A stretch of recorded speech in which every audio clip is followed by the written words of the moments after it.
professora Solange Seixas irá proferir a prece de abertura dos trabalhos da noite.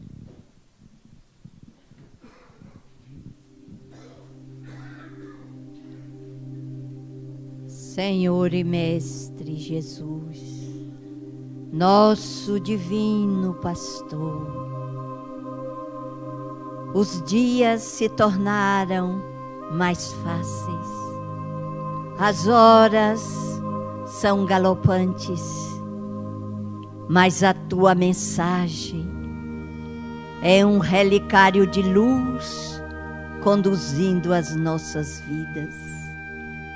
Por isto, Senhor, nesta noite, as nossas mentes se elevam para buscar-te em comunhão através desses abnegados obreiros do bem, que nos ajudam, nos encaminham e nos enriquecem a vida com as suas demonstrações e orientações, para que sigamos com passos decididos para iluminar a nossa consciência. Mas, Senhor, ainda escuridão na nossa alma. Sê tu que és a luz do mundo, a iluminar estes recantos que precisam ainda ter a lucidez necessária a fim de poder dar assento por um. Ainda somos tão claudicantes, ainda às vezes os acenos do mundo nos confundem, mas, Senhor, tu és o caminho da verdade e da vida. Por isso não podemos nos apartar de ti, porque tu és a segurança, tu és o caminho seguro, a libertação das mazelas, a compreensão de um mundo melhor para todas as criaturas, quando aprendemos a amar como tu nos ensinastes. Ajuda-nos, Senhor, a não tergiversarmos e não sairmos por estreitos caminhos buscando as ilusões, mas sim a porta estreita que nos alçará o voo na direção do Pai, porque tu estás conosco, hoje e sempre. Que assim seja.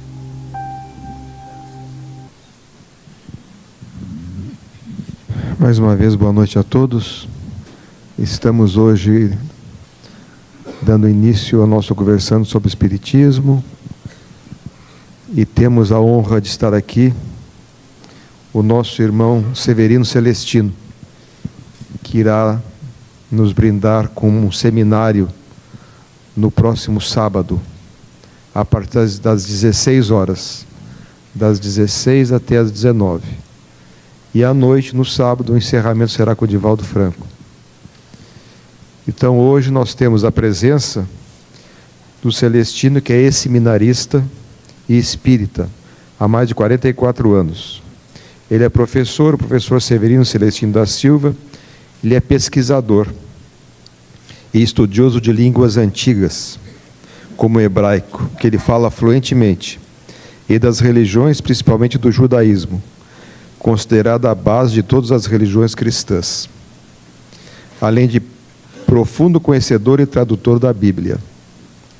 Atualmente, o cofundador do curso de Ciências das Religiões na Universidade Federal da Paraíba. É presidente do Núcleo de Estudos Espíritas Bom Samaritano, também na capital paraibana, em João Pessoa. Severino tem vários livros publicados sobre a Bíblia, o Evangelho e o Espiritismo, sendo os mais recentes Jesus, o Messias das Nações, As Parábolas de Jesus, Visão Judaico-Cristã Espírita, respectivamente. Eu passo agora a palavra ao Severino para que ele possa se apresentar ao público nosso aqui presente e àqueles que nos assistem nos canais virtuais. Boa noite a todos. Meu querido Mário Sérgio, meu abraço fraterno, Solange, meu querido mestre e professor Divaldo Pereira Franco, irmãos aqui presentes. Eu estou muito feliz por ter recebido nessa casa que eu sempre admirei e admiro, e de poder estar gozando da respectiva e fraternal hospitalidade do nosso querido Divaldo e toda essa equipe que nos acolhe com tanto carinho, o que faz aumentar a nossa responsabilidade. Então roguemos a Jesus que nos conceda esta noite muitas bênçãos de luz, amor e paz. Muito obrigado, Severino. Palavra agora com o Divaldo. Senhoras, senhores, queridas irmãs, queridos irmãos espíritas, caras amigas e amigos que nos acompanham pela Web TV, Mansão do Caminho, nossos votos de muita paz. É uma grande satisfação hoje apresentarmos o nosso querido irmão Dr. Celestino. Adquiriu essa dívida conosco da última vez que aqui esteve, quando o convidamos para que pudesse esclarecer-nos a respeito de alguns pensamentos de Jesus que foram traduzidos de maneira imperfeita, proposital ou não, deturpando o sentido da sua mensagem. Ele aceitou.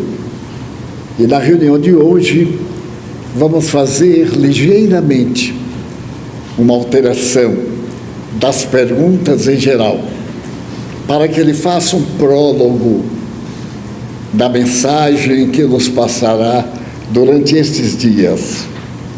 Amanhã ele estará gravando para nós algumas palestras que ficaram arquivadas para o momento próprio. E no sábado, a partir das 16 horas, ele estará fazendo uma abordagem de 3 horas, das 16 às 19, com intervalo. E às 19 horas estaremos na nossa atividade habitual e encerraremos a atividade do seminário com uma palestra pertinente ao tema que ele nos apresentar. É motivo, portanto, de muito júbilo, porque na tradição latina já se afirmava tradutore traditore, tradutor, traidor. Equivale dizer que toda vez que nós vamos traduzir, especialmente um livro, um discurso, uma tese, corremos o risco de alterá-la completamente. Naturalmente, por causa das palavras, não existirem palavras correspondentes. E eu me lembro de uma experiência pessoal, em um caso bem diferente. Fazíamos uma abordagem na cidade de Frankfurt para o alemão a respeito da morte, da imortalidade. E a nossa tradutora, que é excelente, ela só traduz para 5 idiomas na Europa, estava jubilosa. E eu comecei a contar uma lenda a respeito da morte. Quando ela percebeu, ela parou e se pôs a rir, porque morte, em português, é feminino, mas em alemão é masculino. E eu coloquei tudo no feminino, e aí não dava para ela traduzir. Foi necessário esclarecer ao público numa coisa banal, mas de alta relevância, que a morte ser mulher é uma coisa mais aceita, mas a morte como homem ficou tão antipática que aí eu mudei a palavra, substituí por desencarnação, porque aí não tinha problema. Daí, no Evangelho, que passou por múltiplas traduções, ajustes, adaptações políticas, religiosas, muitas apresentações de texto estão desfiguradas. E então nós teremos a oportunidade de ouvir algumas. E quem tiver alguma dúvida poderá fazer pergunta ao nosso Celestino na etapa terminal de sábado. Então hoje nós lhe daremos um espaço para ele fazer o prólogo, eu farei o epílogo e ficaremos na expectativa da mensagem maravilhosa que ele vai dar. Mas antes, eu desejo agradecer aos amigos, aos confrades, aos irmãos que vieram de Manaus para estar conosco. Também agradecer os irmãos de Porto Alegre. Hoje batemos recorde. Desde Manaus a Porto Alegre, estamos aqui com 16 estados. Uma pessoa, duas, para o nosso seminário de sábado. E então, estamos aproveitando para agradecer-lhes a presença, principalmente desses de Santa Catarina e do Rio Grande do Sul, Paraná, que vieram 40 irmãos em 26 horas de ônibus. Mas ninguém desencarnou. Já descansaram, estão alegrinhos. Abraçamos-nos, vamos ouvir-nos e vamos preparar o coração para o sábado. Avançando o caminho está às ordens. Quem deseja amanhã visitados, se for o caso, porque houve hoje a visita guiada. Nesses 2 próximos dias não teremos mais. E também desejo anunciar a desencarnação de um benfeitor da nossa casa, o nosso longo presidente da Assembleia Geral, o advogado Dr. Antônio, que muito nos ajudou ao longo dos anos, presidindo as nossas sessões de Assembleia Geral, que nunca tiveram qualquer nada que tisnasse a claridade das nossas eleições e que sempre foram por aclamação, já que nós, antes da eleição, combinamos realizar tudo como manda o Evangelho. A nossa política aqui é JC, é Jesus Cristo. E essa política tem nos guiado até este e nos guiará pelos momentos afora, nesses dias difíceis da sociedade. A família Dr. Antônio, a nossa gratidão, ele foi sepultado ontem. E também agradecer a cooperação dos nossos irmãos, como falamos na reunião passada, que o mês de outubro está referto de atividades. No dia 19 de novembro, nós teremos a apresentação de um filme, uma película brasileira contando a história de uma das mulheres mais notáveis do movimento espírita brasileiro, a senhora Benedita Fernandes, da cidade de Araçatuba, no estado de São Paulo. Curiosamente, um amigo nosso, que trabalha em nossa biblioteca, encontrou uma mensagem que eu psicografei em Araçatuba, numa das vezes em que lá estive. E então, a nossa querida Benedita Fernandes, que era uma pessoa de poucas letras na terra, dita-nos uma mensagem extraordinária, no dia 24 de abril de 1973. Ela já estava no mundo espiritual e deixou para Araçatuba e a área de São Paulo uma contribuição impressionante. Era uma mulher psicopata que vivia pelas ruas do interior do estado de São Paulo, e como não havia sanatórios naquela região, ela vivia presa na cadeia pelo crime de ser uma doente mental. Até o dia que ela se libertou da cadeia, porque não podia ficar lá o resto da vida. Era uma demente que tinha clarividências, e as pessoas na sua cidade do interior em São Paulo resolveram optar por ser ela portadora de uma problemática psiquiátrica. Ela então veio para Araçatuba, e logo depois que chegou vivendo na rua, ela foi ao depósito de água que ficava perto da cidade. Era uma cidade de pequeno porte então. Hoje, a sua agricultura e pecuária são famosas no mundo, especialmente a pecuária de Araçatuba.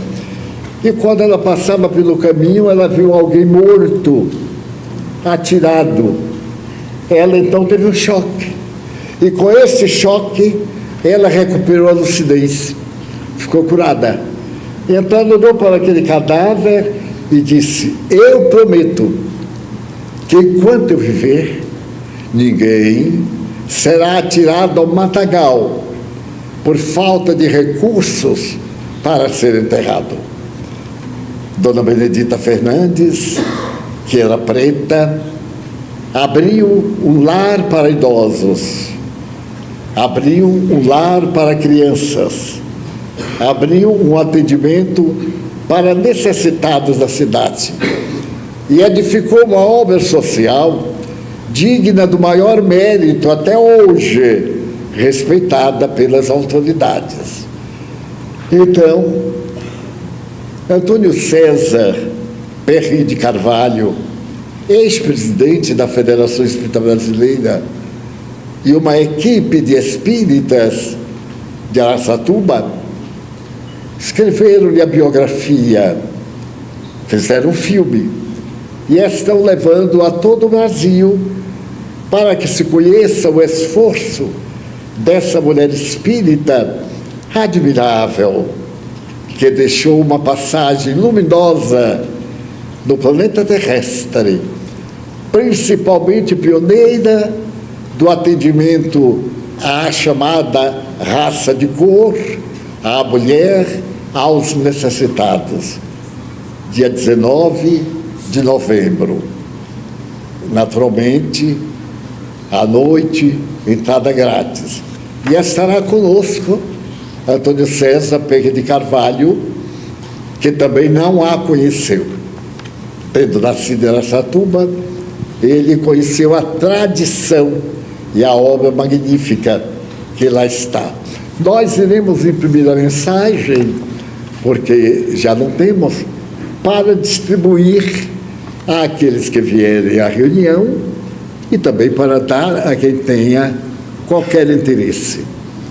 E para ser breve, no dia 26, portanto, de hoje a 15 dias, nós teremos a celebração do aniversário de Nilson, esse silencioso missionário da caridade que construiu nossa casa a partir do ano de 1947, quando era um jovem de 22 anos, e que até a hora da morte foi o nosso engenheiro, foi o nosso especialista, foi o nosso espírita. E então estamos celebrando o seu centenário, o centenário de um homem de bem, conforme está descrito em o Evangelho segundo o Espiritismo. Então, pedimos ao nosso querido Dr. Severino que nos traga do seu coração afetuoso e da sua alma de Canaã a mensagem para a nossa meditação nesta noite. Obrigado, Divaldo. E vamos agradecer a Jesus esse momento. E nós estamos numa perspectiva do que vamos apresentar a vocês no próximo sábado. existe um pensamento psicológico que diz que aquilo que é novo ou que é diferente quase sempre parece não ser bom. Eu fui criado, eu sou teólogo pela Igreja Católica, dentro de um princípio de obediência a dogmas e a regras imutáveis, que nem o Papa pode revogar, mas eu trouxe comigo algo que pertence ao ser humano e não escolhe religião, sexo, cor ou raça. Eu nasci médio, desde os 5 anos que eu vejo entidades, e comecei com a família, com meus parentes, com minhas tias, com minha avó. A partir do desencarne dela, eu comecei a ter essas visões, e aquilo foi forte, cresceu muito na minha vida, mas depois eu fui para o seminário e parece que lá houve um freio nesse meu lado. Graças a Deus, porque senão eu teria sofrido muito mais. Porque a ortodoxia da Igreja Católica é muito forte, como da maioria das religiões. E quando eu conheci o Espiritismo, eu comecei a me libertar e ter respostas que eu não tinha no meu internato. Eu tinha um guia espiritual, como todo seminarista tinha que ter, aquele orientador espiritual. Não tinha o nome de guia porque eu não conhecia ainda o Espiritismo, né? Reforço do meu lado hoje como espírita. Mas eu sempre fui muito questionador. Eu nunca aceitei coisas que não tinha na minha cabeça racionalidade. Então a minha felicidade em conhecer o Espiritismo foi isso. Porque hoje a única doutrina que me tolera é a doutrina espírita. Porque como seminarista eu era, eu diria assim, não um rebelde, mas um candidato herético, que é o termo da igreja. E como dentro do meio protestante, porque eu fundei um curso de Ciências das Religiões na Universidade Federal da Paraíba, onde lecionei várias disciplinas. As principais foram judaísmo e cristianismo primitivo.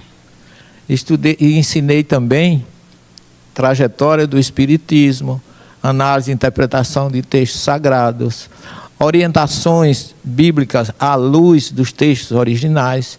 Isso confundia muito a cabeça daqueles que entravam com uma religião pré-concebida, imutável para a maioria, e sempre a nossa filosofia foi: você entra aqui com a sua religião, mas aqui dentro você não tem religião. Aqui você vai conhecer a religião do outro, e quando sair você vai respeitar a religião do outro, porque nós, no nosso curso não era um curso de teologia, era um curso de ciências das religiões. Então estudávamos desde a origem do sagrado até o neopentecostalismo. E como espírita, eu sempre tive a felicidade de observar a didática, a psicologia, a teologia e até a mediunidade de Allan Kardec.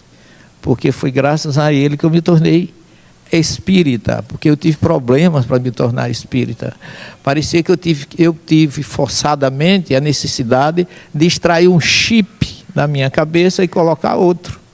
Porque a diferença entre uma religião dogmática e a doutrina espírita é da água para o vinho.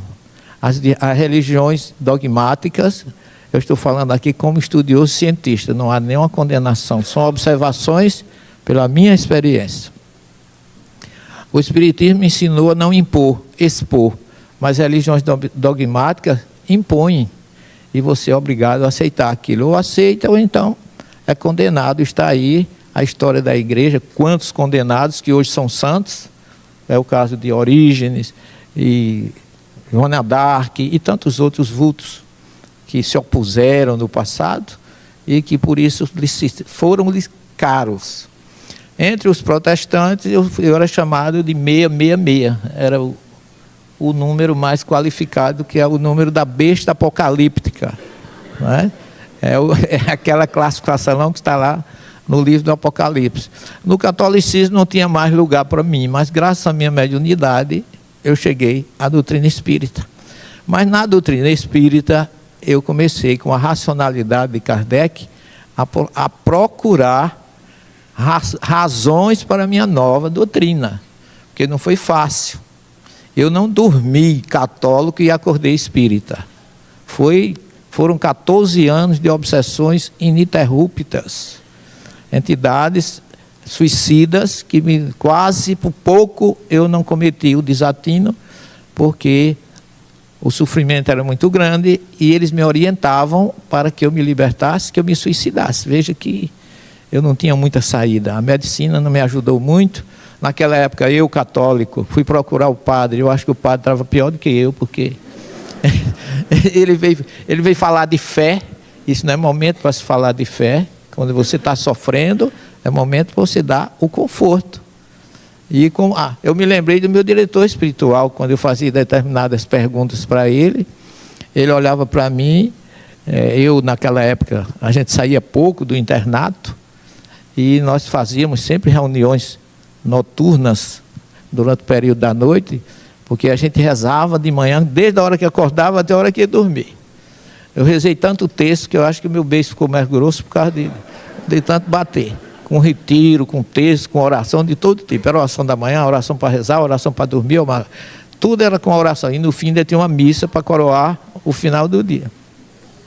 E no diálogo com o meu diretor espiritual, eu tinha saído do seminário para comprar um remédio para uma tia que estava doente e não tinha quem fosse. Eu pedi licença ao reitor e fui. E quando eu saí da farmácia, eu vi não sei a idade daquela criança, se era um jovem, eu sei que era um ser numa cadeira de rodas, os braços finos, não falava, e ainda salivava em abundância. Era um espírito que hoje eu sei de uma encarnação difícil, mas que na minha visão de católico, eu comecei a meditar, porque ele nasceu desse jeito e eu não. O Deus que o fez assim, me fez perfeito, por quê? Será que Deus tem preferência? Ou castiga alguém? Então são perguntas que era difícil naquela época, mas eu fiz ao meu diretor espiritual. Eu disse, padre, olha, o senhor está conversando comigo, mas hoje eu vi uma pessoa que não fala, praticamente grune, emite sons que ninguém pode traduzir.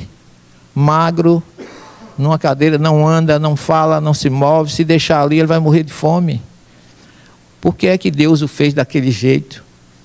E fez eu e o senhor com a inteligência para pensar e para estar aqui perfeito. Somos privilegiados?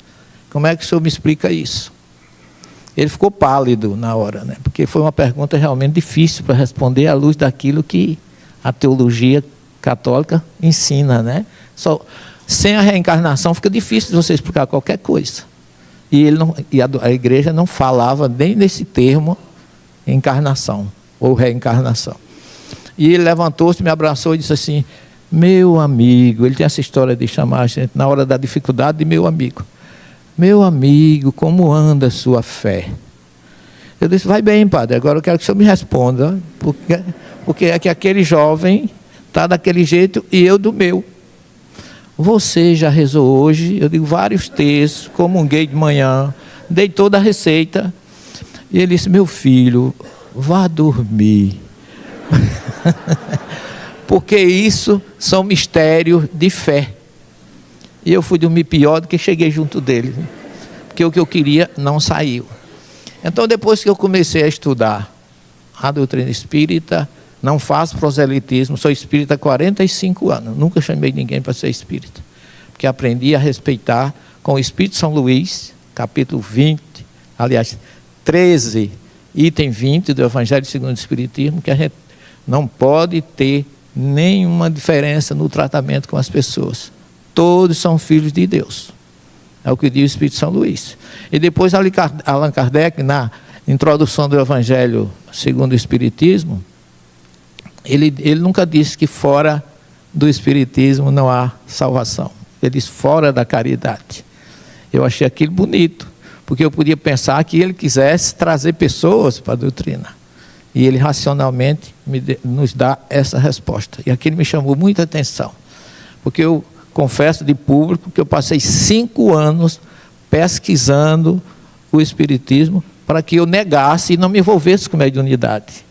Porque eu achava que aquilo era algo que ia me fazer mal. O preconceito é a ausência de conceito. A maior frase de Jesus é, conhecereis a verdade e ela vos libertará. Então nós temos a intenção, não é de criticar a religião de ninguém, não estamos à altura, mas de fazer com que as pessoas possam refletir por que estão aqui, de onde vieram e para onde vão. E eu tive, no início, graças à minha esposa que está aqui na plateia, de estudar o idioma hebraico. Nunca deixei de estudar hebraico. Sempre estou lendo alguma coisa todo dia, porque é um idioma muito difícil, você não tem muitas vezes com quem conversar. É melhor, eu praticamente só escuto rádios de Israel, textos em hebraico, estou sempre para não perder o costume, né, de entender o idioma, porque é um idioma difícil, não tem vogal, é só baseado em radicais triliterais. Mas o que eu simpatizava com essa doutrina, com esse idioma, é porque era o idioma que Jesus falava. E se tem um ser nessa minha história, em qualquer religião que eu estivesse, e aonde estou, é Jesus que me comove. Ele é a minha força motriz de todos os momentos. Estamos aqui por causa dele. E ele nos ensinou o perdão, o amor, a fraternidade. Nunca pregou religião. Às vezes as pessoas até se chocam, como eu digo, Jesus nunca pregou religião. A religião dele foi o amor. Se ele teve uma religião, foi o judaísmo. Nasceu, viveu e morreu como judeu. Nunca, aliás, o cristianismo tem esse nome um ano depois da ressurreição de Jesus. Foi uma sugestão de Lucas, lá numa gruta que tem lá em Antioquia, nós já estivemos várias vezes, que Lucas sugeriu que os seguidores de Jesus, que se chamava Casa do Caminho, que o nosso querido Ivaldo batizou muito bem essa mansão, de Mansão do Caminho, essa casa, porque quando a gente visita, eu hoje me emocionei muito visitando o trabalho daqueles que estão aqui, a gente vê amor onde a gente passa. Perfeição, dedicação, fraternidade, solidariedade. Eu até comentei hoje durante o jantar que alguém que faz uma obra como essa devia viver 200 anos, não é? Porque construir uma obra dessa merece uma perpetuação, não só espiritual, que já é patente, mas sobretudo física. Quem visita a Mansão do Caminho não volta o mesmo, sobretudo pela história, por aquilo que vocês conhecem. E essa eu diria assim, lei ou este pilar é o que suporta, dá sustentação à doutrina espírita. Fora da caridade não há salvação. Então, eu comecei a estudar hebraico e comecei a estudar os textos, porque havia uma cobrança. Eu não fui mau católico, nem mau seminarista. Não fui expulso do seminário porque eu fosse rebelde. Não, eu dava trabalho nas minhas perguntas, mas toda a vida fui muito submisso, respeitador. Eu lia breviário no domingo, eu não perdia nenhuma missa. Quando eu comecei na doutrina, eu tive dificuldades, porque ir para o centro espírita, eu ia porque eu estava morrendo de Valdo. Eu dizia, eu vou morrer na rua, é melhor morrer lá dentro da casa. O sofrimento era tão grande, mas só que lá dentro da casa espírita, no começo, no dia que eu ia, eu dormia bem. Eu me sentia bem. Eu não compreendia aquilo. Por que é que eu vou para a missa e não volto bom? E aqui na casa espírita, aí eu ficava quinta e sexta frequentando a casa espírita, e no domingo eu ia para a missa. Era como se eu me sujasse na quinta e na sexta e fosse limpar no domingo. Aí eu dizia ao padre, ele dizia, eu me confessar, olha, eu estive naquele canto, eu não dizia nem o nome. O preconceito, o medo, eu dizia, aonde, meu filho? Isso faz parte da juventude. Eu digo, não é o que o senhor está pensando não, padre. Ele já levava para o outro lado, né? Eu jovem, adolescente, né? Não, padre, eu fui numa casa espírita. Meu filho, não vá não. Esse lugar não é muito bom não. Ali, aqui. Eu dizia, mas eu vou dizer uma coisa ao senhor. Eu me sinto lá melhor do que na missa.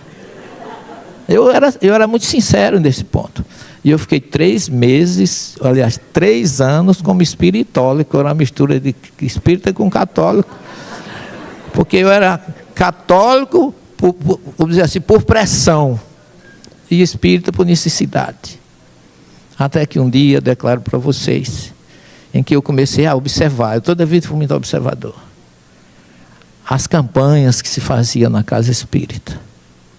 A preocupação com os doentes, com as pessoas que não tinham o que comer.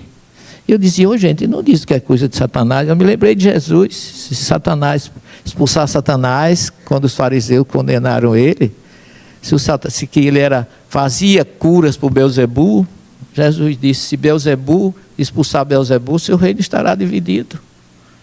Aí eu digo, Jesus, porque hoje eu sou espírita de coração, eu não quero mais reencarnar sem ser espírita, eu já pedi, eu só volto, vocês prometeram que eu volto na família espírita. Se não for, eu não volto mais não, eu sofri demais para mudar de religião. Então, quando eu entendi que o espiritismo era um caminho, eu precisava do apoio do evangelho. Às vezes as pessoas dizem que pode ser espírita como filosofia. Não, sem evangelho não tem espiritismo. O ensino moral de Jesus é insubstituível. A filosofia é perfeita porque transforma a gente. A ciência é o que eu mais gosto, mas sem a moral religiosa não pode haver espiritismo. E eu disse, eu fiz uma prece, eu não sei nem se eu merecia, viu, Divaldo, mas eu fiz uma prece a Jesus que fosse o meu caminho.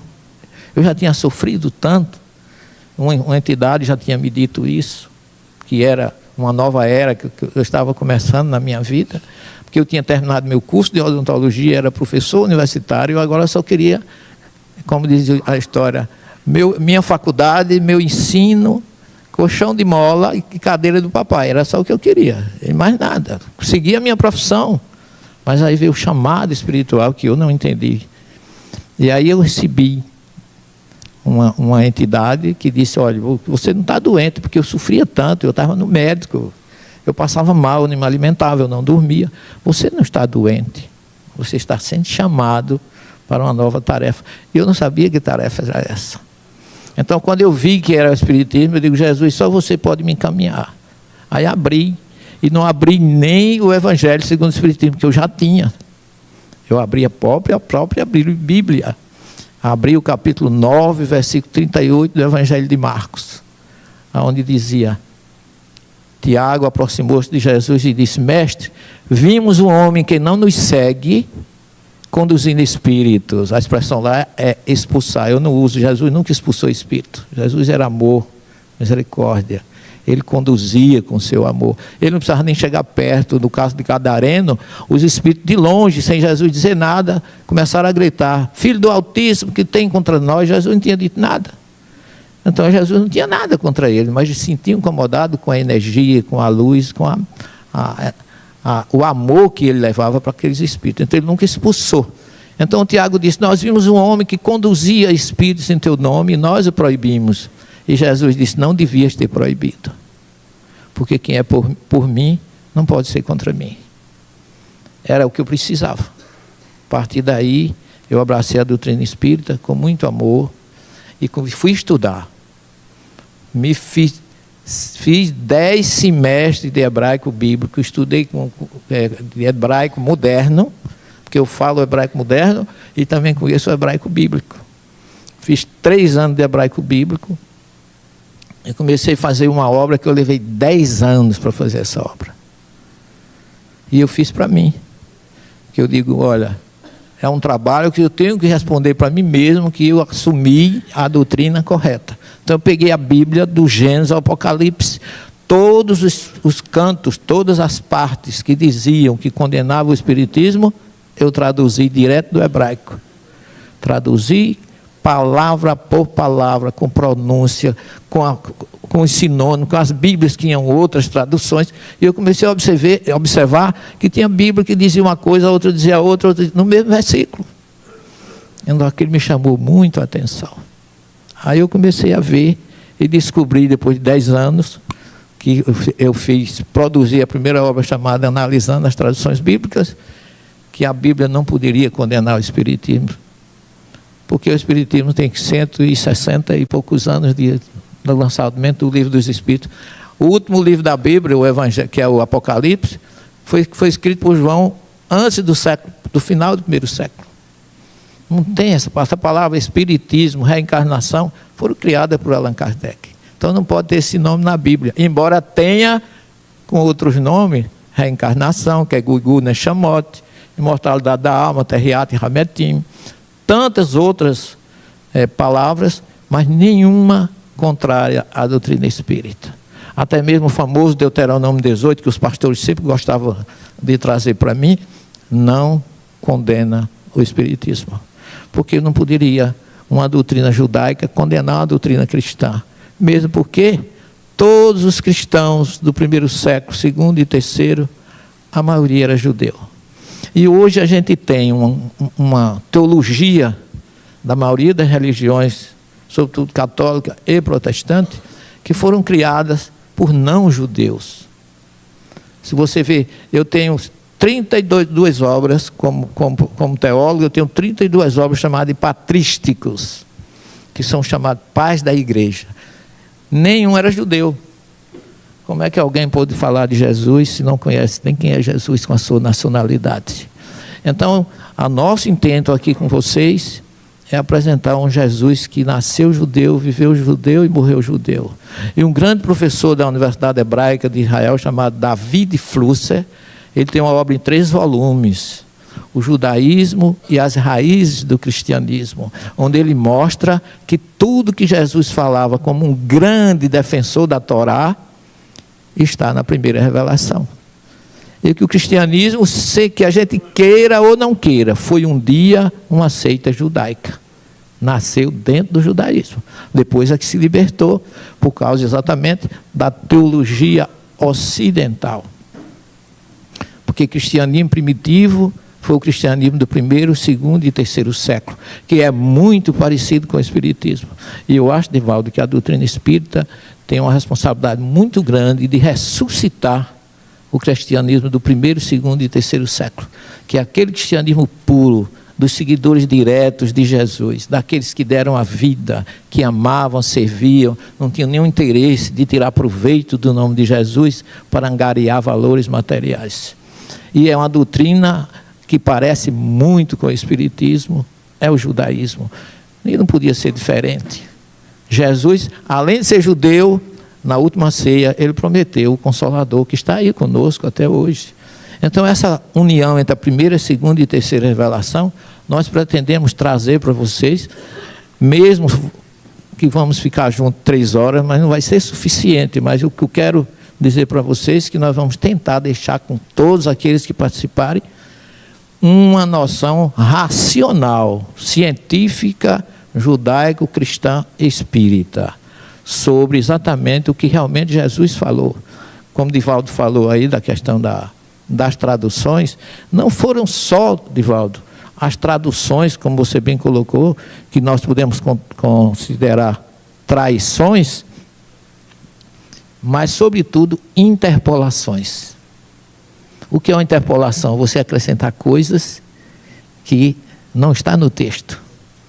E eu dou um exemplo, lá no final do Evangelho de Mateus, quando Jesus diz: ide e pregai o Evangelho por toda parte, e batizai em nome do Pai, do Filho e do Espírito Santo. Jesus nunca podia ter dito isso, e nem diria. Um judeu é monoteísta, sobretudo quando os pais da igreja classificaram a Trindade em 3 pessoas. Deus é Espírito, lá em João 8,12. Deus é Espírito, como é que ele pode ser pessoa?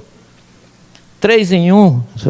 Antigamente tinha um som que era 3 em 1, mas hoje já não está mais nem utilizando mais. Mas não tem nenhuma racionalidade. Lá no Deuteronômio 6,4, está escrito no texto original: Adonai Eloheinu, Adonai Echad. O Senhor é nosso Deus, o Senhor é único. Então, como é que pode dizer que eles são 3 pessoas em uma só? Não dá para entender. Então, quando a gente diz que o Espírito Santo, na concepção que foi criada, não existe, aí a maioria desliga a televisão. Eu fico até... Aqueles que são teólogos mesmo enraizados, ficam logo aborrecidos. E nós não estamos dizendo isso para desfazer da religião de ninguém. É porque não se esqueçam que Jesus jurou fidelidade à Torá. Está lá em Mateus 5, 17, 18 e 19. Eu não vim destruir a Torá nem os profetas. Ele foi fiel a tudo que está lá. Kardec foi fiel. Ele começa no Evangelho segundo o Espiritismo falando: não vim destruir a lei. primeiro capítulo, e ainda divide as 3 revelações, que ele não chama Velho Testamento, nem Novo Testamento, primeira, segunda e terceira revelação, e mostrando que nenhuma destrói a outra, como está lá o Espírito israelita dizendo, Moisés iniciou a obra, Jesus continuou e o Espiritismo a concluirá. Então, a gente quer trazer para vocês exatamente isso.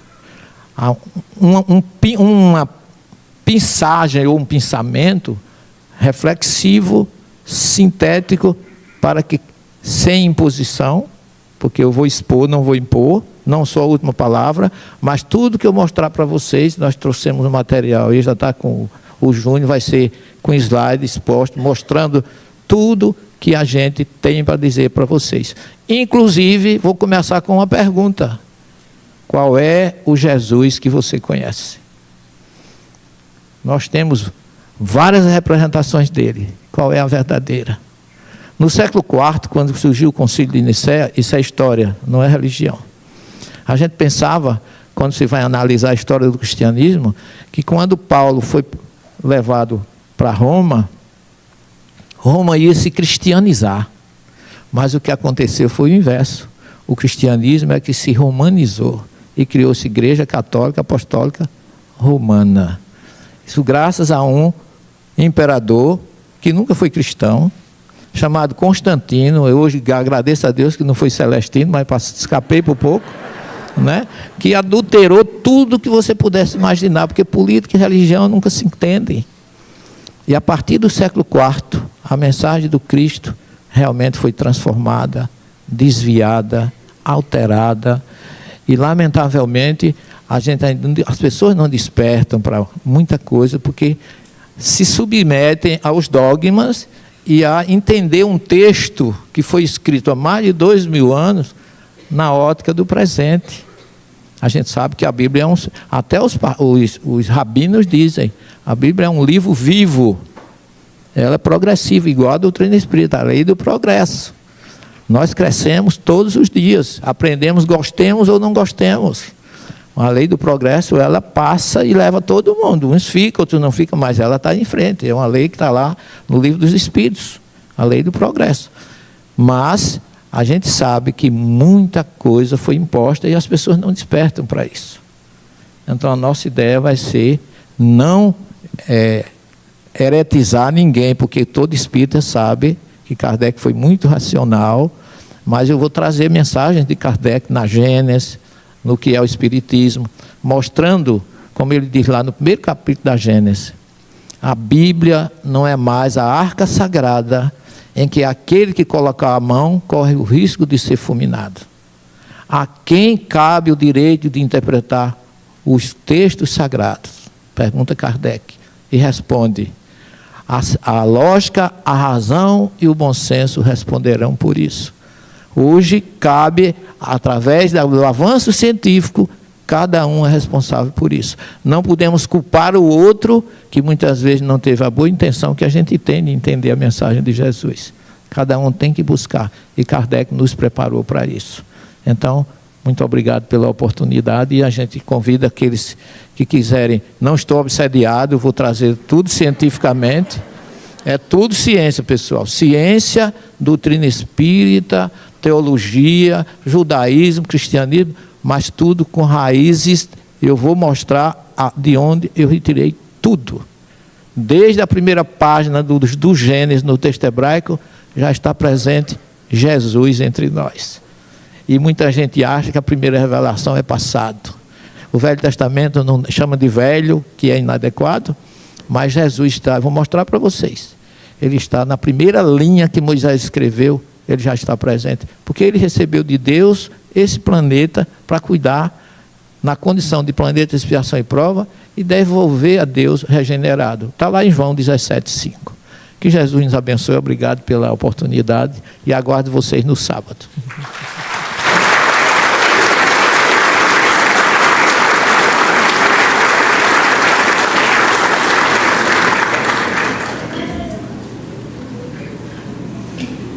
É muito importante reflexionarmos a respeito da tese a respeito, novamente, do Evangelho de Jesus.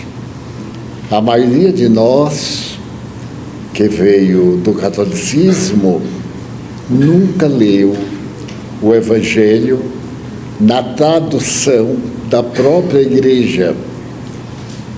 Até há pouco, mais ou menos no século XX, anos 50, a tradução que nós líamos era do padre João Ferreira de Almeida. Era considerado esse sacerdote português um dos mais honoráveis na sua tradução do hebraico. A verdade, porém, é que esse tradutor não fez uma tradução direta do hebraico para o português ou o latim. Ele se utilizou da tradução grega. É que vale dizer que ele traduziu uma tradução. Na tradução grega, a riqueza da língua enriqueceu muito a linguagem que Jesus falava, que era uma linguagem relativamente pobre, como até hoje.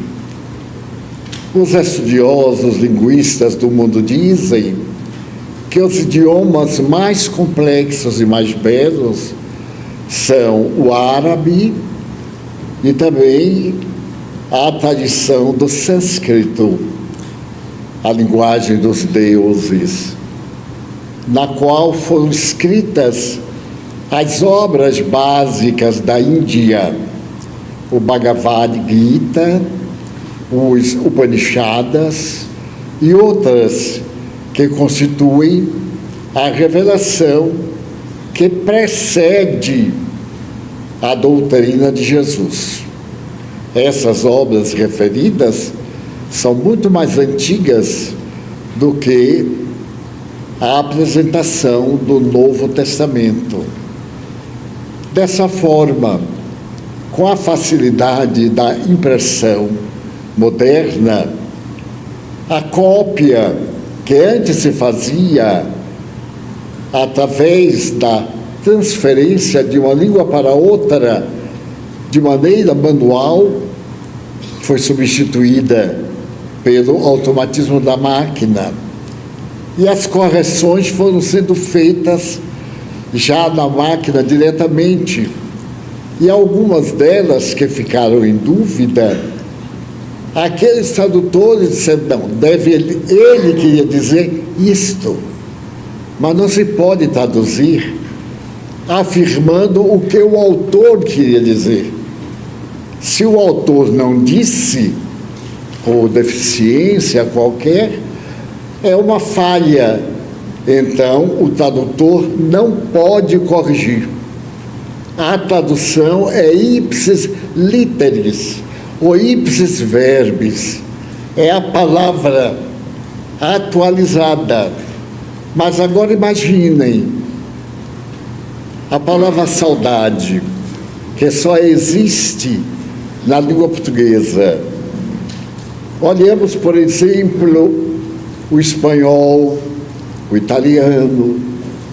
Quando vão fazer uma tradução, o inglês, e tem a palavra saudade, eles têm muita dificuldade de conseguir uma que traduza realmente o sentimento de saudade. Por exemplo, no espanhol, nostálgias, em português, nostalgias, ela não traduz exatamente, porque eu tenho nostalgia de muita coisa que nada tem a ver com saudade. E saudade é uma palavra muito difícil de nós arranjarmos um substituto. Tentem compor uma frase colocando esse sentimento de saudade com outras palavras. E nós temos que formar um texto muito grande para poder traduzir. O Espiritismo, Allan Kardec, preferiu uma Bíblia católica quando ele foi escrever o Evangelho segundo o Espiritismo. Era também de um padre que gozava da unanimidade de que era um tradutor fiel. E ele traduzira, segundo a tradição, do aramaico para o português. Deve ter deficiência, porque há palavras que não estão muito bem vestidas. Eu tenho uma correspondente em Israel. Ela traduziu 2 livros meus ao hebraico. Ainda está fazendo a correção para publicar, porque vai ser talvez o primeiro livro em hebraico sobre o espiritismo, mas com a tradição espírita kardeciana. E no segundo livro, que se chama Primícias do Reino, ela me escreve dizendo alguma coisa. Ela é hebreia, mas viveu 30 anos no Brasil. Fez uma cultura muito sólida no Brasil. Casou-se, tem filhos, mora hoje em Jerusalém. E então ela me disse, por exemplo, que a Igreja Católica, por aproximação, colocou palavras. Nós todos que lemos o Evangelho, encontramos o texto, os lírios do campo, brancos como os lírios do campo. E ela diz que no hebraico, eles não encontram lírios do campo em Israel. Em Israel, segundo ela, não haveria esses lírios do campo que nós conhecemos, mas outro tipo de flores, de ervas. No entanto, a Igreja, por uma questão de tradução poética, quando fala das flores do campo e generaliza, o tradutor esteticamente colocou lírios, que não existiriam em Israel.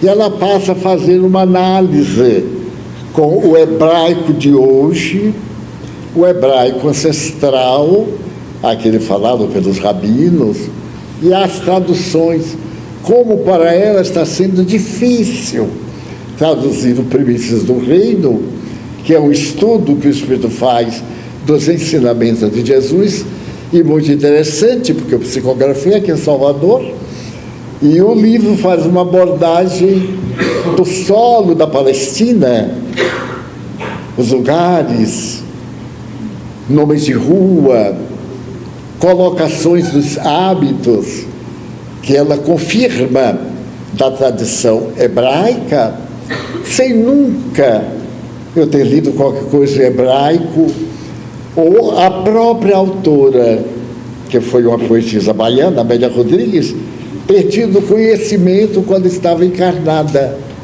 Mas ao desencarnar, ela tomou conhecimento de muita coisa e colocou os termos da época. Então, essa questão é muito importante para nós nos informarmos bem. O professor Pastorino, que foi também o estudioso do hebraico, escreveu algo sobre o hebraico. Quando eu era mais jovem e dialogava muito com ele, estava encarnado, ele falava 12 idiomas. Ele falava 2 línguas mortas e 2 línguas extintas. Era um gênio também, ex-sacerdote. Ele era monsenhor da Igreja Católica, quando, acoimado pelas funções sexuais, e morando no Rio de Janeiro, ele foi ao cardeal e disse que não podia viver castamente, porque o organismo era maior do que ele. A força ciclópica do organismo atormentava-o nos sonhos. Nesses tormentosos fenômenos também estudados por Freud. Então o cardeal lhe deu uma frase que eu não vou repetir em latim, mas eu sei também a tradução. Ele disse o seguinte: a Igreja lhe pede o sacrifício da imolação. Mas se você não aguenta, comporte-se conforme as suas necessidades, mas que ninguém saiba.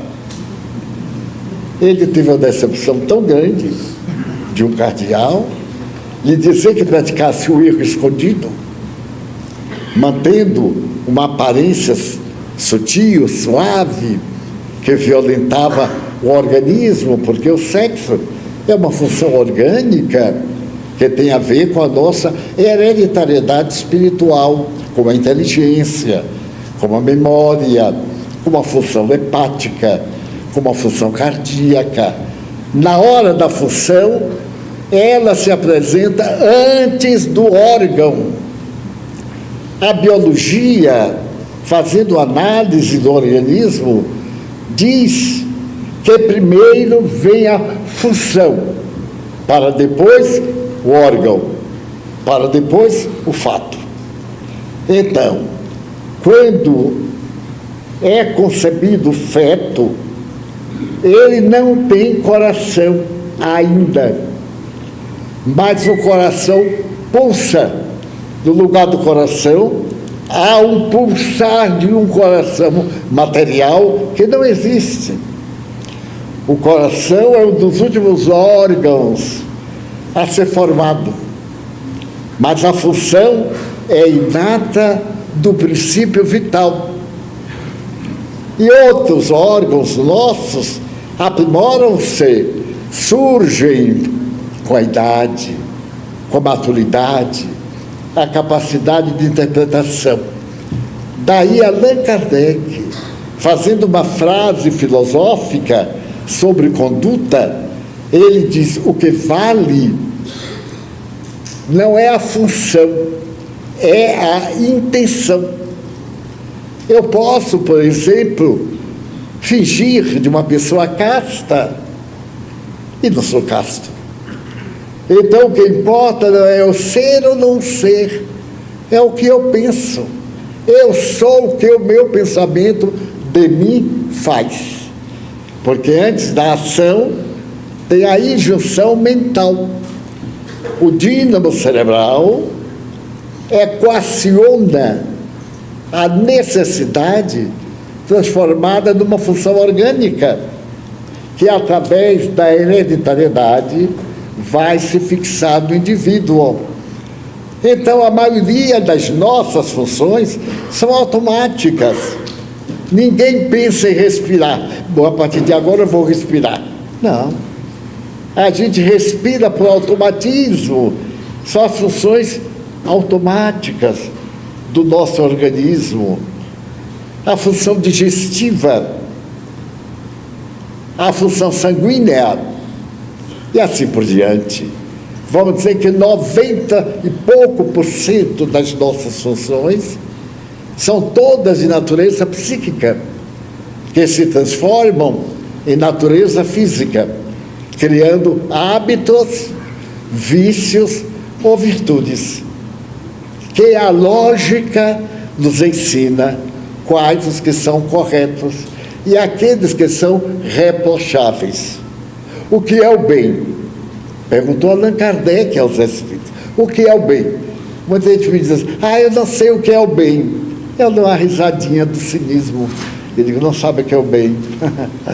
Pegue uma labareda e bote dentro da boquinha para ver o que é que você é. Isso é o mal, aí você vai saber o que é o mal. E por diante. Mas agora nós temos transtorno da personalidade, em que a pessoa se corta. A pessoa mesma se corta. É um transtorno, é uma doença que surgiu no século passado. Antes não existia dessa forma. Era uma maneira que você tinha de maltratar, bater a cabeça na parede, dar burro na pedra, coisa. Agora está se utilizada como um transtorno. E eu perguntei a um transtornado: mas por que você corta? Dói? Sim, dói. Dói muito. E por que faz? Porque a dor interior que eu sinto é tão doída que eu não posso expressar, então eu boto uma dor que me desvie da dor mental. Daí, todo indivíduo que tem esse distúrbio psicológico vai suicidar. Porque um dia ele não aguenta esse vazio existencial. É um vazio. Todos nós temos, em fases rápidas. Dizia Jung, o pai da psicologia experimental, que a gente tem lapsos. Quantas vezes a gente está indiferente? Morre, não morre, ganha dinheiro, não ganha, casa ou descasa. É aquilo oco. Felizmente é de breve tempo. A nossa atenção volta-se para qualquer uma coisa e desvia. Deixa de ser uma patologia para ser um fenômeno normal do organismo, porque é rápido e inesperado. Mas se ele se repete, é patológico. A gente está com algum problema que não quer enfrentar. Então, o Espírito nos leva a ver essa máquina com olhos transcendentais. Eu me recordo que na minha condição de católico, eu também fui um católico muito devotado, eu era sacristão, naquele tempo terrível, e tinha que acompanhar o padre na missa em latim, e não podia haver nada mais absurdo do que orar a missa em latim. Eu não sabia absolutamente nada, sabia em latim, mas não sabia o que era. Introibal ad altare Dei. Era como começava, o padre chega, introibal ad altare Dei. O sacristão responde, at Deo coletificat juventude mea. Eu repeti aquilo como repito agora, não sei o que é. Bom, hoje eu já sei, porque eu fui saber o que era. Então não tinha. Mas aí me lembro, eu era muito católico, fazia trezenas de Santo Antônio lá em casa, e tinha uma irmã obsidiada que odiava as trezenas, então era uma ginástica, porque tinha que armar um altar na sala, e minha irmã, eu armava, ela desarmava, até a hora de rezar era uma batalha. Mas então havia em Feira de Santana uma senhora que era aquela melhor da igreja, que falava latim, e eu acreditava. Então, quando a gente convidava, essa senhora era uma honra subida ela falar o latim em nosso culto modesto. Ela era tão honrada que era a única pessoa que ficava sentada. Nós, a ralé, ficava tudo de joelho. E eu achava lindo como ela dizia o Kyrie. Todo mundo sabe o que é Kyrie. Kyrielezo, Kyrielezo, Cristelezo, Cristelezo. E aí vai falar Regina, rainha. Veja, Regina era o nome de uma amiga minha, mas a tradução era rainha em latim. E então, essa amiga nossa sabia. E eu aprendi com ela e aprendi com o padre. Com o padre eu fiz o curso, aprendi, me pode dizer. Mas o latim dela era muito mais bonito do que o latim do padre, porque tudo que ela dizia, entendia. Então, em latim tem Regina Angelorum, rainha dos anjos. Regina Patriarcharum, rainha dos patriarcas, e etc. Mas ela se sentava e conversava. E então, a pessoa diz uma frase e o outro repete. Ela dizia assim, Regina partiu a cara. E a gente assim, aleluia. Regina Angelorum era uma barbaridade, até não posso dizer porque o nome é um pouquinho atrapalhado. E ela dizia, Regina, afrouxa os loros. Até hoje eu não sei o que é loro, mas ela ouvia quando nós vimos Regina Angelorum, Regina Patriarcharum, etc. Mas era uma beleza. Mas eu estava em conflito. Na minha prece, ela partiu a cara. Até um dia que alguém me disse que ela ficou com a cara partida. Eu digo assim, né? Está escrito. Aí eu fui ler o escrito, não tinha nada, era patriarcarum. Era, naturalmente, a colocação da primeira colocação em latim. E como eu fui estudar latim, eu tinha uma excelente memória naquela época. Hoje não tanto, porque alguém não vem me dizer que é por causa da idade, não é não. É cansaço mental. Então, quando eu descobri que Regina, essa minha amiga estava com a cara correta, e que Regina era Maria Santíssima, eu tomei um choque, porque uns 10 anos eu não sabia que Regina era Nossa Senhora, era rainha patriarca, olha que coisa linda, né? Rainha dos anjos, e assim por diante.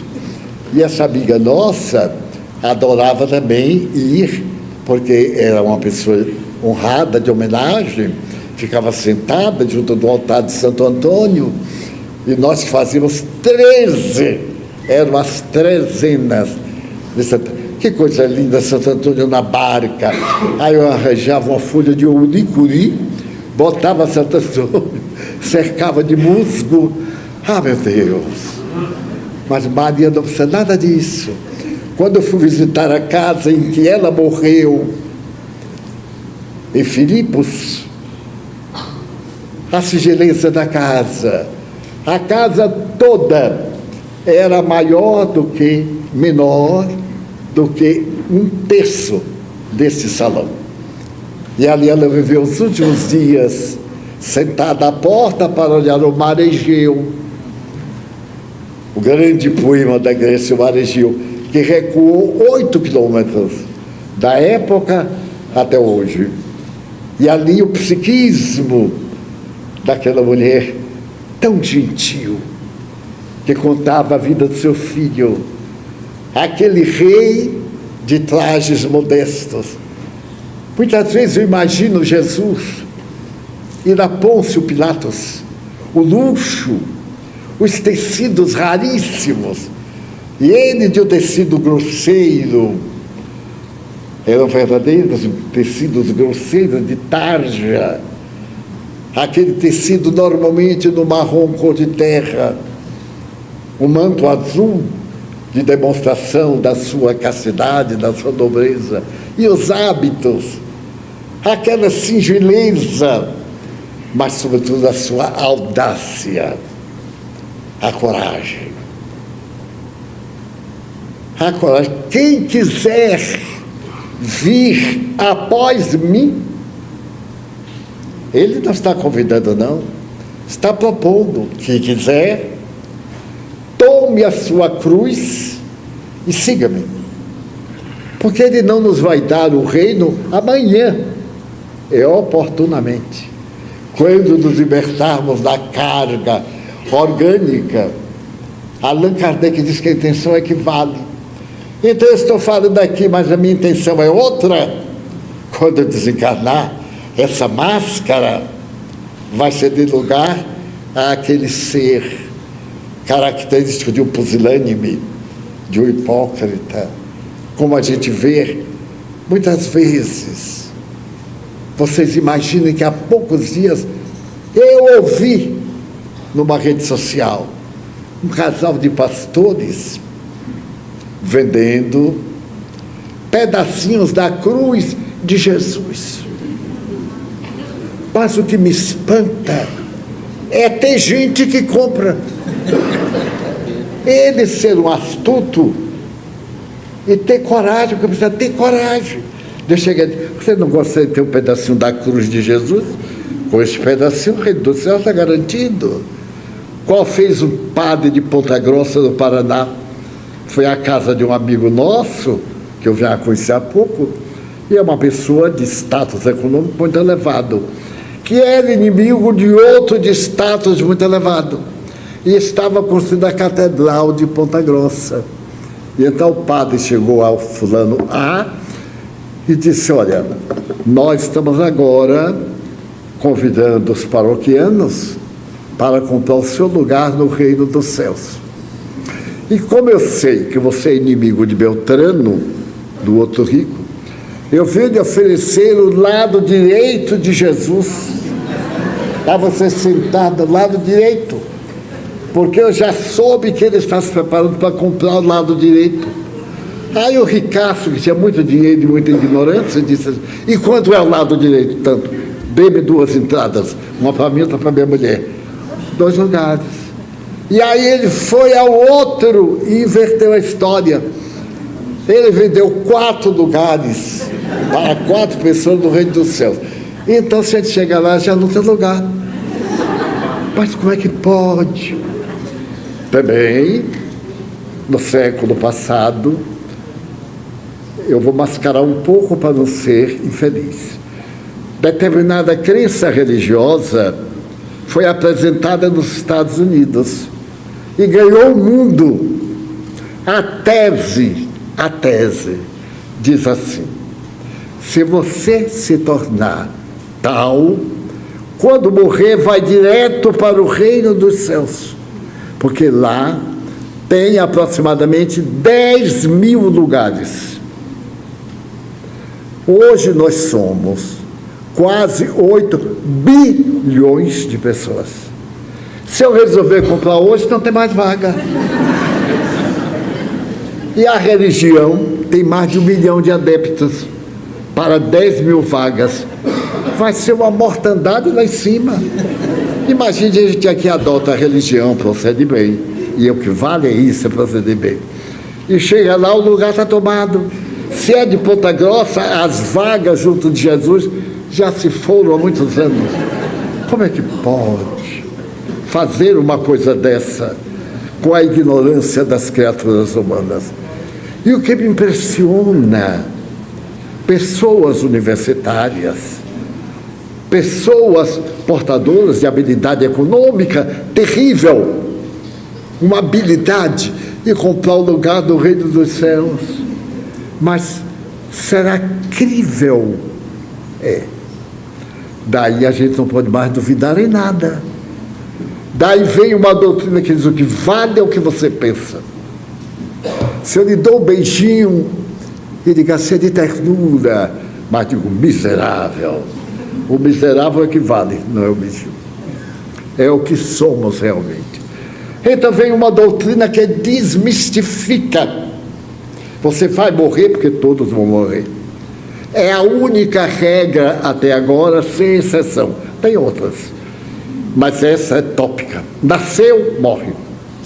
Mas o que é a palavra morte? Vem do latim mortis.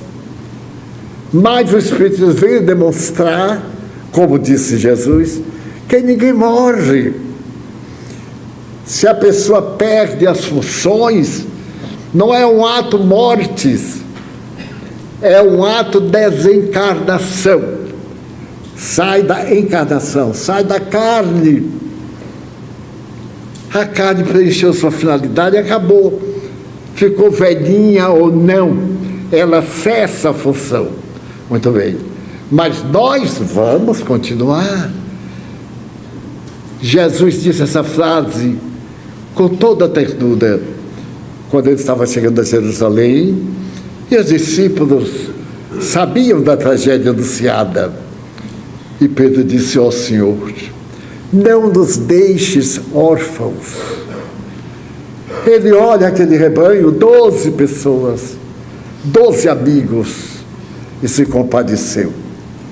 E contesta: eu não vos deixarei órfãos. Eu rogarei a meu Pai para que vos mande o Consolador, que ficará convosco até a consumpção dos ermos.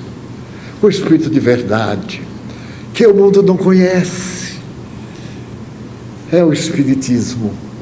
Nesse momento de angústia, que a gente não tem para onde apelar, vejamos o noticiário, tirando as mentiras, as tragédias em nosso país.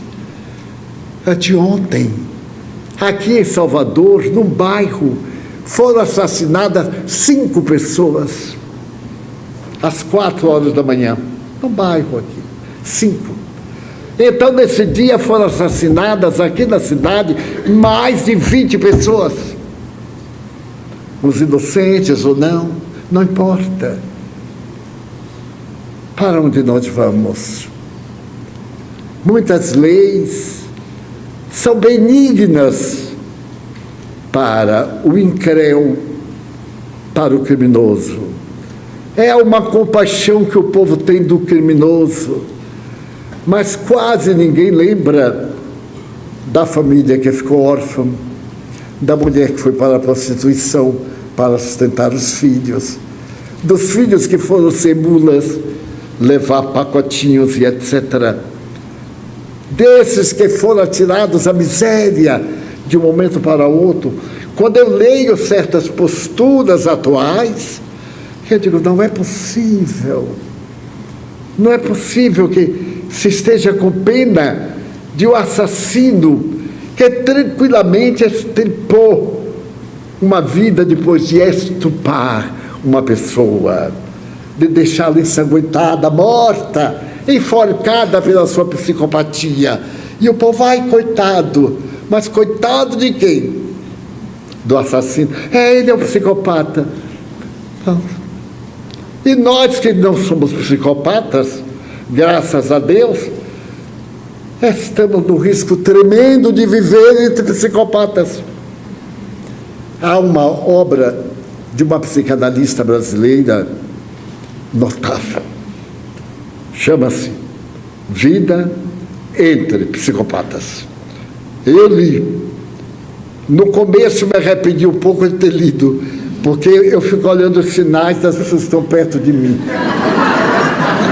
Se a pessoa tem um cestro, tem um tique nervoso, eu digo, opa, aí já pego logo, e eu falo, não é, Edivaldo? Porque eu fui ali, e quando voltei dali, eu digo, poxa, o caráter número 5. E aí eu vou, de acordo, eu me aproximo ou ficamos nisso. Então, amamos alguém enquanto não conhecemos. Daí a pouco vamos conhecendo. O amor amadurece, a gente diz. Mentira, desaparece. Ele vai desaparecendo devagar, a gente vai justificando, não é por mal não. Ele não é mal não, coitado, só é desequilibrado. Imagine ter dentro de casa um esquizofrênico, com toda a doutrina espírita na cabeça da gente. E o esquizofrênico passa por a gente, guguna, dá uma bofetada, não pode dizer nada. Porque o esquizofrênico, o jovem, a pessoa que tem uma outra raça, ou etc., não pode ser contrariado para não ficar psicótico. Então a gente fica tudo psicótico para ele não ficar psicótico. Então vem uma doutrina que nos fala do amor. Mas hoje eu estava pensando muito e digo assim, está faltando, não é tanto amor, é compaixão. Para a gente ter piedade realmente, a pessoa saudável. Nas redes sociais, pessoas tão lindas que negociam o corpo e que contraem as piores doenças, tem os piores vazios. Nem a fortuna, nem os carros de Mônaco resolvem o caso, porque o problema está dentro da pessoa. Então, a princípio eu achava antipáticos, alguns continuam antipáticos, mas fazendo uma boa análise, eu a que Deus deu tanta paz, tanta alegria de viver, me dá piedade. Já não é amor. Eu digo assim, ai, se eu pudesse. É aquilo de Francisco, de Paulo. Já não sou eu quem vive, é Cristo que vive, não é quem, Cristo que vive em mim. Senhor, faze de mim instrumento da tua paz. Olha que rogativa. E eu digo assim: ai, Senhor, dá-me a salvação. Mas Ele quer a paz primeiro, porque na paz Ele inunda o mundo de pacíficos. Há 900 e poucos anos, aquele rapaz magrinho, 40 anos, 44, ele desencarnou. Então olha para as andorinhas fazendo a maior farra. E ele faz: calai, não vedes que eu estou falando do Senhor? Mas é um fato histórico. E as andorinhas calaram. Quer dizer, ele fez mais zoada do que elas. Vou dizer assim: mas você crê nisso? Creio. Porque eu estava no Rio Grande do Sul e fui falar numa cidade do interior. E na cidade não havia um salão com a capacidade que eles esperavam para o público que iria à noite. Então o senhor, que é considerado o rei do arroz na região, ele convidou para que fizéssemos a palestra na propriedade dele, uma fazenda lindíssima, mas uma fazenda de alto porte, com uma área enorme e uma lagoa. E os confrades aceitaram, transferiram para lá durante o dia. Eu cheguei pela manhã e às 6 horas eu fui. O lugar era um postal. A beleza, o sol poente, a lagoa e aves de todo porte. Uma cantava aqui, outra gritava ali, outra urrava por lá. E eu achando aquilo beleza, mas, meu Deus, se na hora que eu estiver falando, essas aves todas também cantarem, churriarem, fizerem o que for, vamos ver quem vai ganhar. Eu tenho o microfone aqui, eu aumento o volume, arrobo os ouvidos do povo e etc. E me esqueci. Choveu um pouquinho, melhorou o clima e chegou a hora. Devia ter umas 5.000 pessoas naquela área enorme, verde. E os pássaros cantavam, e subia e descia. Aí eu me dei conta. Pois bem, alguém do público deu um grito lá para: cala a boca! Pois bem, ou eu deixei de ouvir, ou calaram a boca. Eu digo: se esta alma pede para calar a boca e os pássaros calam, imagine Francisco: oi, turma, estão atrapalhando. Então, essa doçura, não ver o indivíduo de uma forma má, você deve estar doente. Quer dizer, essa compaixão vai ao lado do amor. A gente tem um filho, um marido, um irmão, um filho de criação. Eu tenho ouvido hoje muitos educadores dizerem assim: me arrependo de ter criado você. Que crueldade, que covardia. Quer dizer que uma pessoa sem caráter faz-se meditar. E eu vejo o efeito, agora mesmo com desses casos de um amigo de outra cidade, que entrou em área de atrito com a esposa, que era louca para ser mãe. Tentou várias vezes, vendeu os bens que tinha para fazer inseminação artificial. Ficou com algumas dificuldades financeiras e o convenceu de adotar uma criança. Ele é um árabe e ele tem um temperamento muito forte. Eu disse para ela: tenha cuidado, minha filha, não adote. Padre Walter está me mandando não adotar. Estou. Ajude aonde uma criança está, porque você vai adotar. Seu marido é um homem muito bom, mas é um homem, tem temperamento forte. Não podia dizer que o marido dela era um canalha, né? Seria muita maldade assim: o marido é um canalha. Ela que me disse que ele é um canalha, mas eu não posso dizer. A mulher pode, porque não faz mal nenhum, porque na hora do beijinho, ele é um santo, coitado. Depois do beijinho, bofetada nele. E então, ele teve uma briga com ela, e o filho dos dois, a que ele deu o nome, interferiu. O pai, ele disse assim: seu pai, como eu me arrependo de ter dado o meu nome para você. um miserável de rua, agora me chama de pai. Não sou seu pai, você sabe disso. Aí o menino Paulo está com 15 anos, se tornou um bandido. Nessa noite mesmo, ele foi para a rua se drogar. E quando a mãe me comunicou, ele já estava internado no sanatório, pela covardia. Então, na hora, eu fiquei com raiva do pai.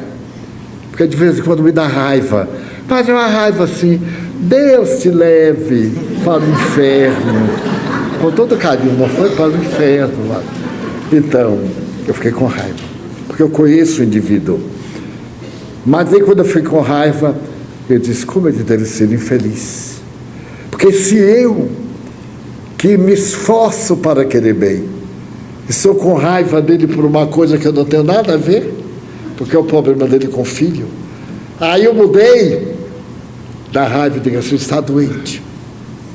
E está mesmo doente, porque está de mal com ele. O Evangelho então nos pede para ter compaixão.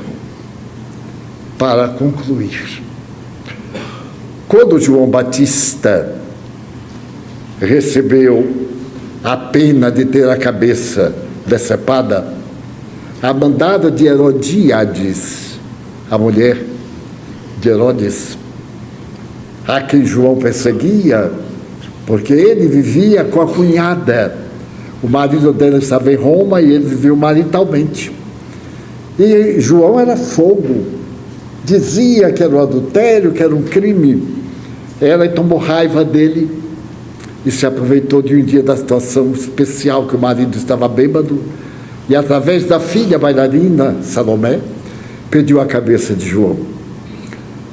Eu então fiquei surpreso, porque João foi tão bom, saiu pelas estradas anunciando Jesus, vivendo conforme a receita de Jesus. Era um par de sandálias, uma pele animal, uma corda modesta, e pregando o reino de Deus. Por que ele morreu assim? Então eu perguntei a Chico Xavier, Chico, dentro da lei de causa e efeito, por que João teve que morrer? E Emmanuel, seu guia espiritual, mandou o Chico me dizer, o problema do adultério era dele. João e eu não temos nada com isto. Nós temos que respeitar a conduta dos outros, em relação a mim, em relação a todos. Então, João provocou a raiva dele, que era a vítima. João, tanto esteve contra de público, que o colocou em má situação, gerou um karma. Que importava que ele estivesse com a cunhada, com a tia, com a prima, com a avó? Problema dele. Aconselhasse, orientasse uma boa vida, uma vida saudável. Pode dizer, hoje você ampara a sua cunhada, mas ela deve saber que é uma traição de que não merece o marido. Ou o tempo lhe dirá, a muitos e a mim, eu costumo dizer, o tempo é terrível. O tempo é terrível conosco. Ela diz assim, eu nunca mais farei isto. Amanhã faz. E assim por diante, porque há circunstâncias que são maiores do que os nossos sentimentos. E a gente faz, muita vez, o que não quer, o que deve, mas não o que gostaria. E então João fez a sua própria punição. Ele tanto repreendeu a dignidade, que também perdeu a dignidade. Quem desce aos porcos, farelos comem. Então, se o porco está comendo farelo, eu vou dizer, bem que podia dar milho para o porco. Ele não distingue, dê o que der. Agora eu como milho, ele come farelo. Opção de cada um. Assim, meus irmãos, no momento deste, não cultivemos inimigos. Amemos. Mesmo que você seja bem antipática, A gente diz assim, é tão antipático que eu vou gostar porque sou o único. E aí um dia a gente descobre e começa a gostar disso. Nossa, sabe que ele está ficando simpático? Eu tenho vários casos de pessoas que eu não simpatizava. Algumas que não me compreenderam na época, outras que ainda hoje não me compreendem, então eu faço de conta que compreendem. Todos nós estamos andando e tropeçando. Mas aí eu digo, eu vou me lembrar de um rei, o rei da Lídia, um país que não existe mais hoje. A Lídia é a Turquia, mas naquele tempo governada pelo homem mais rico da humanidade, de todas as épocas. Perdeu a guerra contra Ciro, rei dos persas, e Ciro mandou matá-lo. Quando ele estava na hora de ser queimado, ele então enunciou uma frase de um grande filósofo que Ciro conhecia. E Ciro parou e perguntou, você conhece? Sim. Ele conta uma história linda que eu vos contarei aqui em breve. Lindíssima, da história universal. O maior exemplo de miséria e de glória. Basta dizer que moedas que ele cunhou em ouro, porque o rio que passava dentro da sua cidade, o rio Pactolo, trazia pepitas de ouro e diamantes, e tudo pertencia a ele porque era o rei da Lídia. Teve a fortuna mais gloriosa. Há pouco, o Museu de Moedas de Nova York comprou 10 moedas de ouro que ele mandou fazer no século 7 a.C., por 200 milhões de dólares. Imaginem a fortuna que esse homem tinha. Ele então, quando ele pergunta ao grande filósofo, você acha que eu sou feliz? O filósofo diz, não me pergunte isso. Eu só posso saber se você é feliz depois da sua morte. Porque até a hora da morte pode dar algo errado. E ele deu errado. Perdeu o reino para a Pérsia. Então, quando Ciro soube disso, diz, perdoe-no, porque eu sou um guerreiro. E um dia posso também perder a batalha. E quando for levado para o poste de sacrifício, com certeza é provável que ele me mande matar.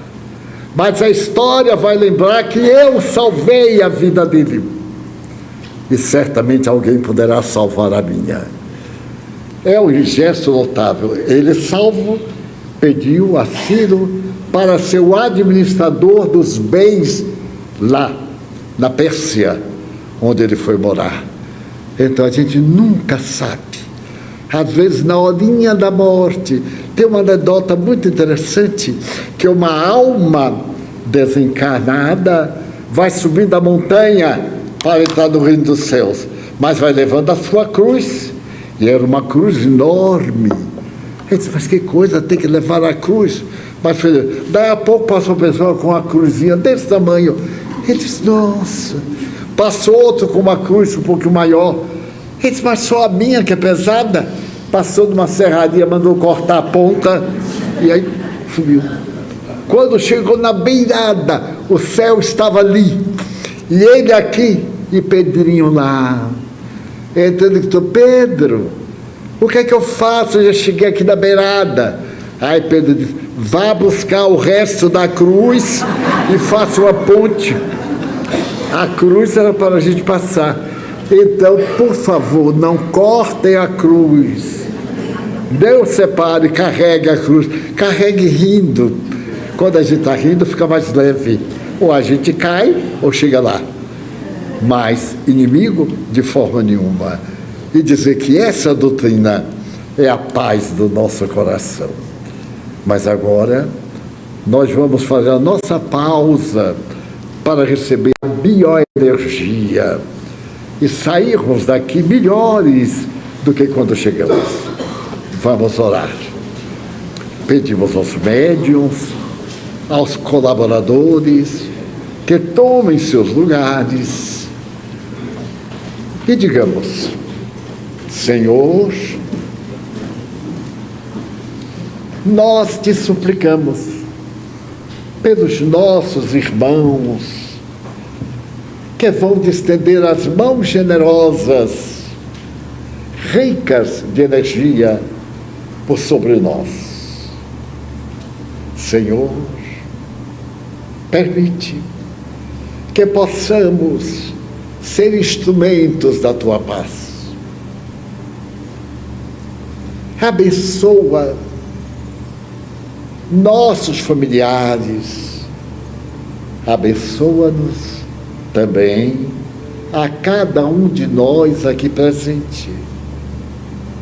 Dá-nos tua paz, Senhor amigo, dá-nos a tua misericórdia, dá-nos a certeza do bem, para que inunde as nossas vidas e nos torne felizes. Senhor, abençoa a nossa família, aqueles aos quais nós amamos.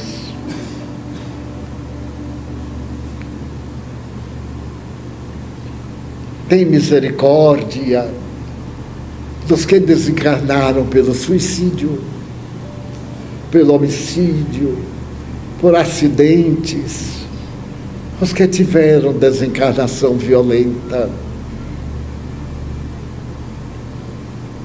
Também desejamos pedir-te por aqueles que se comprazem no mal,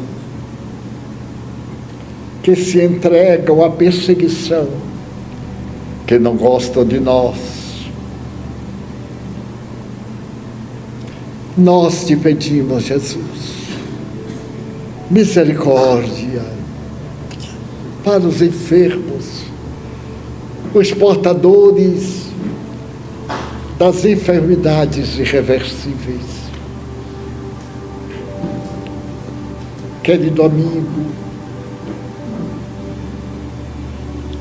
também te pedimos pela nossa casa, por nossos diretores,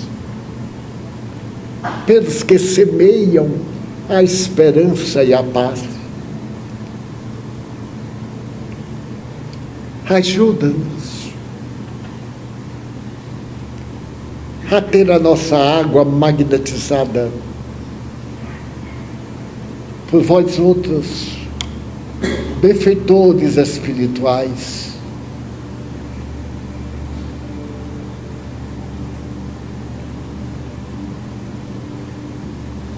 Pela paz do nosso lar, pela paz no Brasil, pelas nossas autoridades, para que governem com justiça e misericórdia.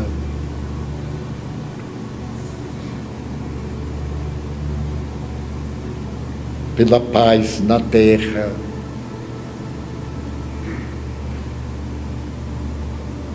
em teu nome, Senhor Deus, em nome de Jesus, de Maria Santíssima, das entidades benfeitoras, encerramos a nossa reunião, formulando um voto de muita paz para todos nós. Está encerrada a nossa reunião.